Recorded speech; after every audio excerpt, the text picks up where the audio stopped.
Good afternoon, grade 8. How are you doing today? Ramadan Kareem to all of you. This is our first session in Ramadan. Hope you are fine and you are staying safe at home. We're going to continue our revision. Today we're going to revise chapter 10, lesson 6, theoretical probability, and solve more exercises for it. Theoretical probability is extension for the last lesson. Objective for this lesson is to determine the theoretical probability of an event and to convert between probabilities and odds. Okay, last lesson in 10.5, if you are opening now your books, we have an experimental probability rule or formula. The experimental probability formula is number of times the event occurs over the number of trials. Number of times the event occurs over the number of trials. Put this in your mind. Okay, now we have the theoretical probability because I want you to differentiate between both of the two rules and to know when you will use this one and when you will use the other one, when you will use the experimental probability and when you will use the theoretical probability, and how you will need differentiate between both. Okay. When the outcomes in the sample space of an experiment have the same chance of occurring, the outcomes are said to be equally likely. Equally likely outcomes and not equally likely outcomes. I have here spinner. The spinner is divided into 4 equal parts. Blue is the same part as the yellow, is the same part as the red, is the same part as the green. Each color has the same part. All the parts are equal. But if you look to the diagram at the right, you will see that the blue color is taking more space. The blue color is taking more space, and the red color is taking less space than the blue, but more space than the yellow and the green. So the chance that the spinner will stay on the blue is more than staying on the red and on the yellow and on the green. And staying on the red is more likely to stay on the yellow and on the green. Okay, so not equally likely outcomes, because the colors do not have equal spaces. The blue is not equal to the red, is not equal to the green and the yellow. But here, equally likely outcomes because all the outcomes have the same space, have the same parts. But here, in the right, the outcomes do not have the same parts, do not have the same spaces. Okay?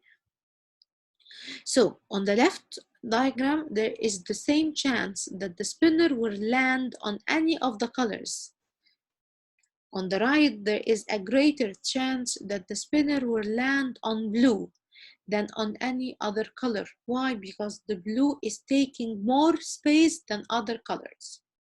The theoretical probability of an event is the ratio of the number of ways the event can occur to the total number of equally likely outcomes. Again, theoretical probability is equal to number of ways the event can occur over the total number of equally likely outcomes. Over the total number of equally likely outcomes.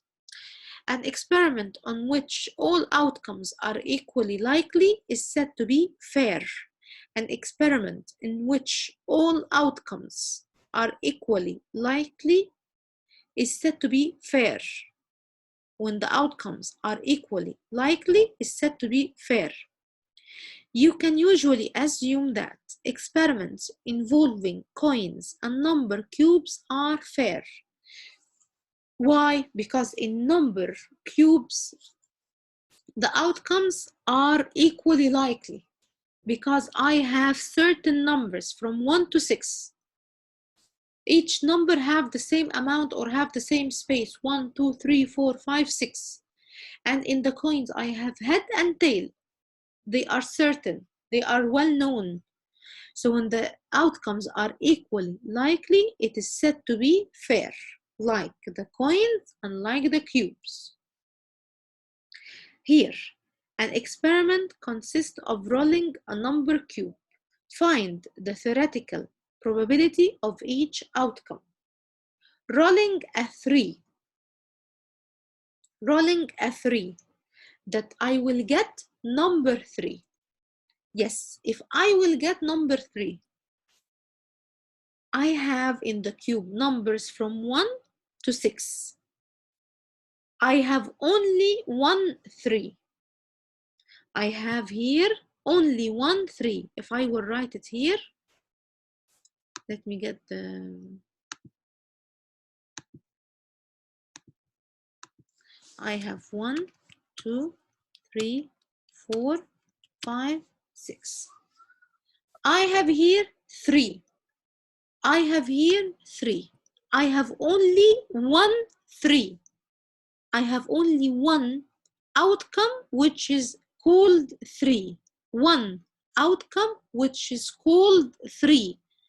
I have only 1 3 number. I have only 1 3 number.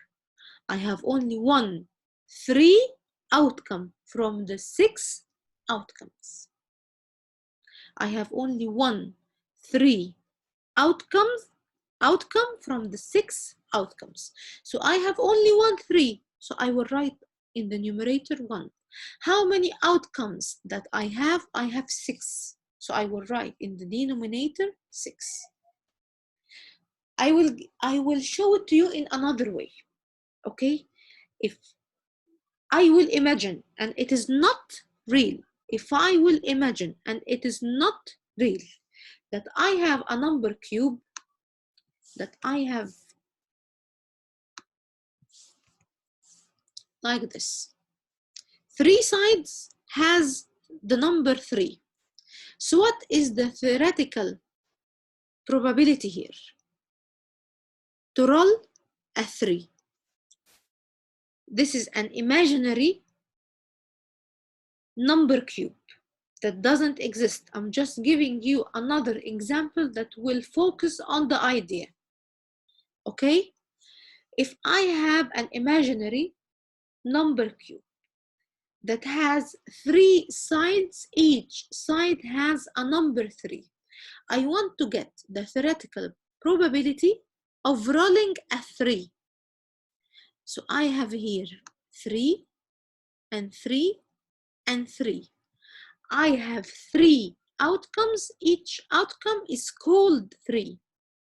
So in this case, I will write in the numerator 3, and I will write in the denominator the total number of outcomes, which is 6. Okay, so the theoretical probability gives us the number of ways the event can occur. Number of ways, number. How many times 3 is repeated? How many times the number is repeated? 3 is repeated 3 times, so I'm going to write 3. 3 is repeated 1 time, so I'm going to write 1. So theoretical probability shows the number of ways, how many times the outcome is repeated, how many times the outcome is repeated over the number of total outcomes. Next.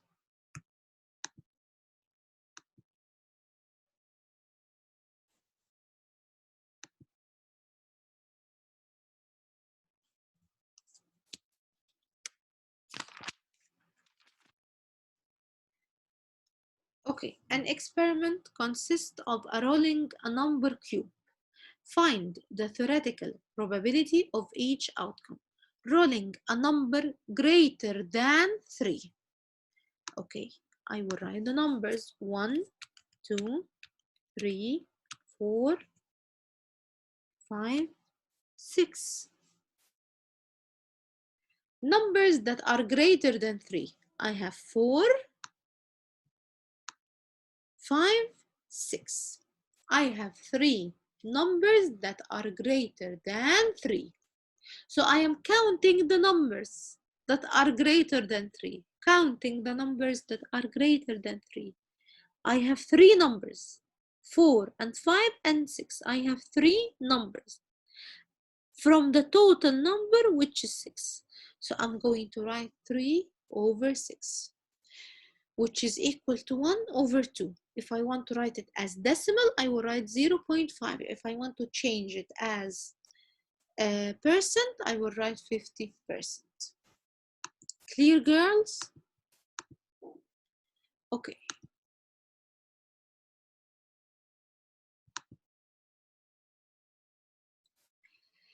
Okay. An experiment consists of rolling a number cube. Find the theoretical probability. Let's answer later more questions. Let me complete the explaining and later we will answer more. When you toss a coin, there are 2 possible outcomes, head or tails.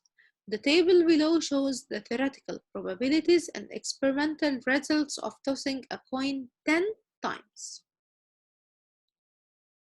Okay? Experimental probability. 10 times. Okay? I will get heads and I will get tails. 3 out of 10 times I will get heads, and 7 out of 10 times I will get tails. 3 plus 7 equals to 10, because 3 times I will get head and 7 times I will get tails, because the total number of tossing the coin is 10. So of course I will get 10 outcomes, 3 and 7. Okay, girls? 10 times I will get outcomes, 10 outcomes. So the outcomes, 3 times it will be head, and 7 times it will be tails. It can be 5 and 5, it can be 2 and 8, it can be 1 and 9, but there must be equal to 10, because I will get 10 outcomes. What about the theoretical probability? Theoretical probability is talking about the outcome itself. The outcome, it can be head or it can be tail. The outcome itself, I am talking about the outcome itself. The outcome itself. The outcome itself, it can be a tail or it can be a head. No more, no less. So the theoretical probability is talking about the outcome itself. It can be head from 2 outcomes, which is head and tail, or it can be tail from 2 outcomes, which is head and tail. And if you add them, the 2 outcomes, which is the head and the tail, 1 over 2 plus 1 over 2, it will give me 2 over 2, which is equal to 1. Why 2 over 2? Because they are only 2 outcomes, which is head or tail. Okay, girls? The sum of the probability of heads and the probability of tails is 1, or 100%. This is because it is ascertained that one of the 2 outcomes will always occur. So P of event happening plus P of event not happening is equal to 1. P of event happening, for example, I got a head, so I didn't get a tail. So getting a head plus not getting a tail, both of them will give me a coin. Because when I toss a coin, the coin has a tail and a head. When I toss a coin, I got a head. I didn't get a tail, but the head and the tail makes a coin. So event happening, which is the head, event not happening, which is the tail, equals 1, which is 1 coin. Again, when you toss a coin, You will get and you will not get. You will get a head and you will not get a tail. You will get a head and you will not get a tail. Get and not get together will give you the coin itself, because the head that is shown and the tail that is not shown make together the coin. So the event that is happening plus the event that is not happening equals to 1, which is the coin itself. One coin itself has the head and has the tail. So the complement of an event is all the outcomes in the sample space that are not included in the event. The complement of an event is all the outcomes in the sample space that are not included in the event. All the outcomes that are not included. All the outcomes that are not included. So the complement is all the outcomes that are not included. The sum of the probabilities of an event and its complement is 1. So the sum of probabilities of an event and its outcomes is 1, of course, because the probabilities and the complements makes 1, because the complements are the outcomes that are not included. So the sum of probabilities of an event and its complements is 1 or 100%, because the event will either happen or not happen. So happen and will not happen equals to 1. So the events are complementary events if the sum of the probabilities equals to 1. And if one event occurs, if and only if does not.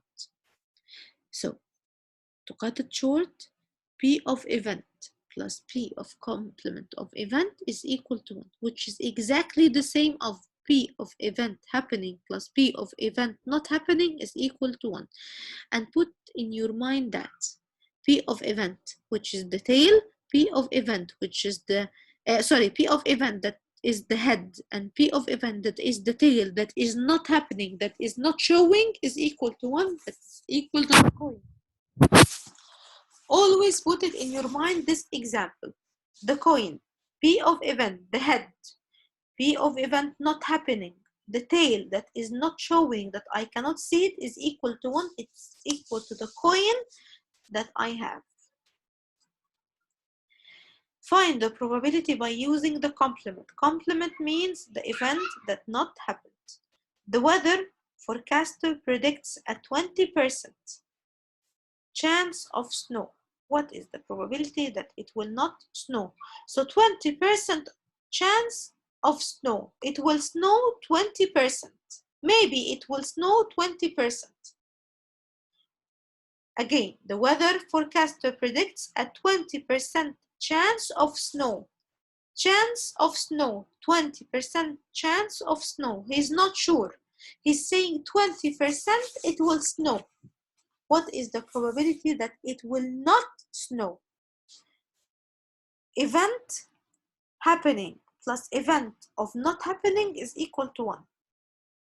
Event that is happening that it will snow. Event of not happening that it will not snow is equal to 100%, because it is mentioned that it is equal to 1 or 100%. According to the problem, it is mentioned here percent, so I'm going to write percent. Okay, it will snow 20%, so 20% plus not snow is equal to 100%. So it will snow, percent of not snow is equal to 80%. Again, the percent of snow is 20%. Percent of not snow, I don't know. Together, they make 100%. Together, they make 100%. Because probability of happening plus probability of not happening together make 100%. So probability of snow, which is happening, is 20, plus probability of not snowing, that is not happening, I don't know. Together they make 100. 20 plus not snow is equal to 100. So not no is equal to 8.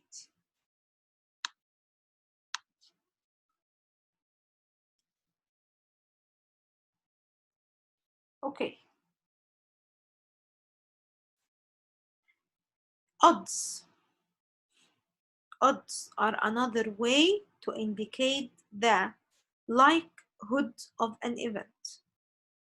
Odds are another way to indicate the likelihood of an event.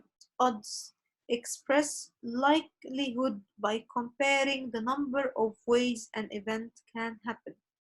Again, odds express likelihood by comparing the number of ways an event can happen to the number of ways can fail to happen. So the odds in favor of an event describe the likelihood that an event will occur. This one is a little bit confusing, but if we will focus and concentrate, we will get it. Again, odds express likelihood by comparing the number of ways an event can happen to the number of ways an event can fail to happen. So odds, it will happen. Odds in favor of an event describe likelihood the event will occur. Odds against an event describe the likelihood the event will not occur. So I have two, odds in favor and odds against. Odds in favor an event is likelihood it will occur. Odds against the event is likelihood it will not occur. So odds in favor, it will occur. Odds against, it will not occur. So odds are usually written with a column in the form of A two dots B, but can also be written as A to B or A over B. So odds in favor is equal to number of ways an event can happen over the number of ways an event can fail to happen. Odds against, number of ways an event can fail to happen over the number of ways an event can happen.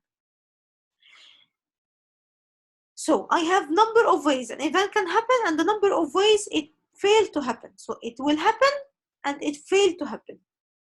I will put what up and I will put what down. Happen or fail to happen. If I have favor, so I will put it will happen up and fail to happen down. If I have against, I will put fail to happen up and it will happen down. It will happen is A. Fail to happen is B. Again, I have here favor. Favor is equal to will happen is equal to A. So favor is equal to will happen is equal to A. Okay? If I take another color and write here, against is equal to fail to happen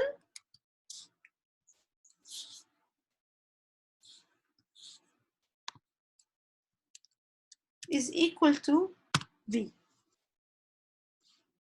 So I can say favor, odds in favor, or I will say will happen, or I will say A. I will give it letter A.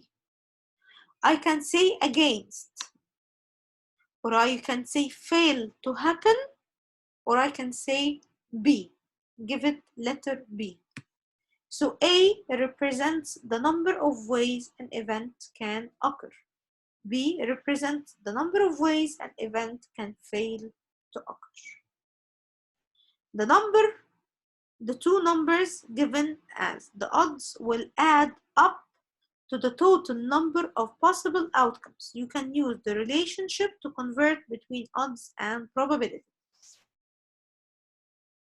The two numbers given as the odds will add up to the total number of possible outcomes, which means A plus B is equal to the total number of possible outcomes. A plus B is equal to the total number of possible outcomes.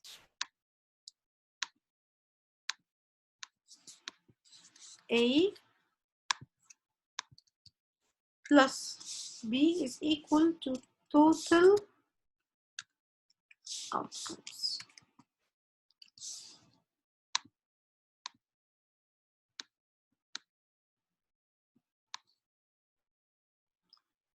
Okay, girls, if you can write it as a note.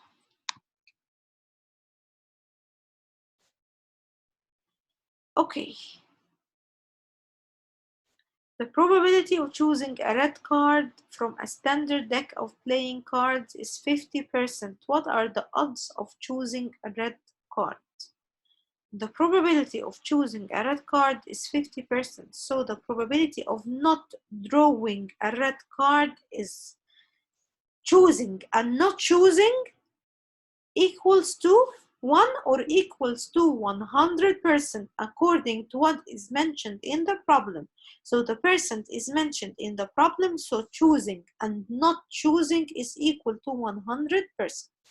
So choosing red and not choosing red makes 100. So choosing red is equal to 50%. So what are the odds of choosing a red card? The probability of choosing a red card is 50%, so the probability of not drawing a red card is 100% minus 50% is equal to 50%. So odds in favor is 50-50 or 1 to 1.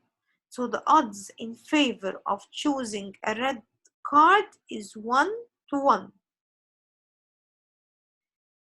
The odds against choosing a green marble from a bag are 5 to 3. The odds against choosing a green marble from a bag are 5 to 3. 5 to 3 means B to A. What is the probability of choosing a green marble? The odds against choosing a green marble from a bag are 5 to 3. 5 to 3 means B to A. Means fail to happen and will happen, not choosing and choosing. What is the probability of choosing a green marble? So choosing means I'm going to use A, and A here is 3. Again, B to A. Why I wrote here B to A? Because it is mentioned here odds against, and against, so I'm going to start by B to A. What is the probability of choosing a green marble? Okay, the odds against green are 5 to 3, so the odds in favor of green are 3 to 5. This means there are 3 favorable outcomes and 5 unfavorable outcomes for a total of 8. Why 8? Because we said that A plus B is equal to the total outcomes. So the probability of choosing is 3 from the total number, which is 8. So the number of ways event can happen is 3 over the total possible outcomes, which is 8. So the probability of choosing a green marble is 3 over 8. Okay, girls, we're done from today. I know this lesson is a little bit confusing and it's not easy, but if we read again the rules and if you finish your lessons and your online sessions and go back to the YouTube video and listen to it again, you will get it. And tomorrow I will not start the competition unless I will answer more questions for this lesson. So I will start the session tomorrow by answering more questions for this lesson, then I will start the competition. Okay, girls? Thank you so much for listening and see you tomorrow.